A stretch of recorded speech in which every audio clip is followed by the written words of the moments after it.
part of your research is on Islam art. So what made you decide to pursue that subject? Actually, yeah, we never know what type of surprises life will serve up for us.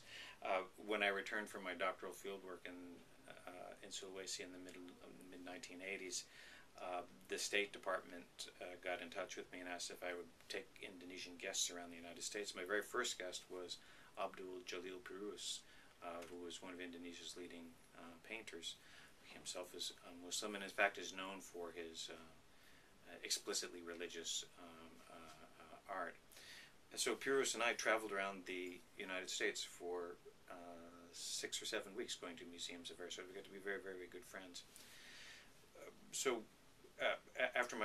Once I got my first book underway about Sulawesi, I was thinking about what type of project I would like to do. And when you see Indonesia or the Indonesian Muslim community from a mountaintop in the middle of Indonesia, it looks very different than if you're in the cities. And I thought, wouldn't it be great if I worked with a Muslim friend to understand or learn something about Islam, not directly by way of religious teachings, but by way of art. So I got in touch with Pirus. He invited me over, and our first project together, now it's a collaboration that's gone on for a decade and a half. Our first collaboration centered on what was called Festival Istiqlal, the Istiqlal Festivals of Indonesian Islamic art. There was one held in 1991. I missed that one, but I was there for the second one in 1995. The first one drew 6.5 million visitors. The second one drew 11 million visitors. So you can imagine how enormous the festival was and how popular it was. So I began to look at the role of contemporary Islamic arts in Indonesian popular culture, mass culture, and since then I've worked very closely with Pirus. One of the things I think I can point you toward is Pirus's pioneering effort in making what I like to call Quranic art or Quranic paintings. For example, there is the calligraphic figure of Allah. Pirus has used this on painted canvases. He's also used it on a very remarkable canvas, one with copper etching called the 17 Names of God.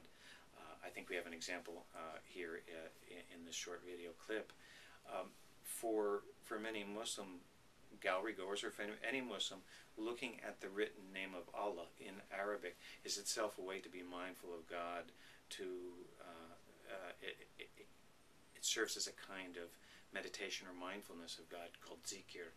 So much of Pirus's Quranic work has to do with bringing what he calls aesthetic pleasure to his Muslim collectors and gallery goers, but also what he calls ethical pleasure, that pleasure that comes with deriving a message and feeling a closeness with God or with God's teachings in Islam.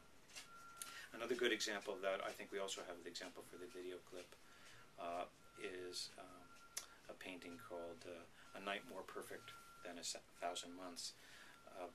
This refers to the 27th of Ramadan, during the fasting month. The 27th of Ramadan commemorates the night that the angel Gabriel provided the revelation to the Prophet Muhammad for the Quran. And to this day, that day is often the time when young Muslim children try to fast for the first time and such. The painting, A Night More Perfect Than a Thousand Months, has a calligraphic inscription or Quranic inscription at the base of the painting with the verses from the 97th surah of the Quran, which is called Al-Qadr, or the Night of Destiny, which is about that very spiritually charged moment when the Quran was revealed to the Prophet Muhammad. So my work with Pirus has been trying to understand what his artistic venture has meant in spiritual terms, how it connects with Islam, and how it connects more broadly with Islamic mass culture.